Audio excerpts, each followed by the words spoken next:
Sir toeing చేపించుకుంటూ కార్ని తెచ్చాను, నా కార్ ఇంజిన్ స్టార్ట్ అవ్వట్లే. అవునా, ఏమైంది కార్కి? అదేనండి, లాస్ట్ 1 వీక్ గా వర్షాలు కదా, ఫ్లడ్స్ వచ్చాయి. సో నా కార్ని ఇంటి బయటే పెట్టాల్సి వచ్చింది. సో కార్ ఇంజిన్ లోకి వాటర్ వెళ్ళిపోయినాయి. ఆగండి చూస్తాను.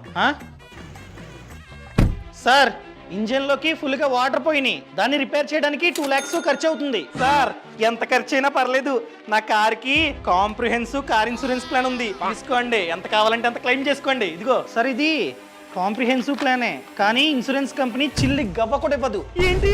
ఎందుకంటే కాంప్రిహెన్సివ్ ప్లాన్ లో ఇంజన్ కి ఏదైనా అయితే కవరేజ్ రాదు. మరి క్లెయిమ్ రావాలంటే? సార్, అందుకనే ఇన్సూరెన్స్ ని తీసుకునే టైంలోనే ఇంజన్ ప్రొటెక్షన్ కవర్ ని తీసుకోవాలి. ఇంజన్ ప్రొటెక్షన్ కవర్ అన్నది యాడ్ ఆన్. సో ఆ యాడ్ ఆన్ ని తీసుకుంటే ఇంజన్ కి ఏమైనా కవరేజ్ కంప్లీట్ గా మనకైతే వస్తుందన్నమాట. నాదే తప్పు, అప్పట్లో చెప్పారు 2000 తీసుకో అని చెప్పి. ఎందుకులే అనుకున్నా. 2000 కోసం కకృతి పడితే ఇప్పుడు 2 లక్షలు లాసు.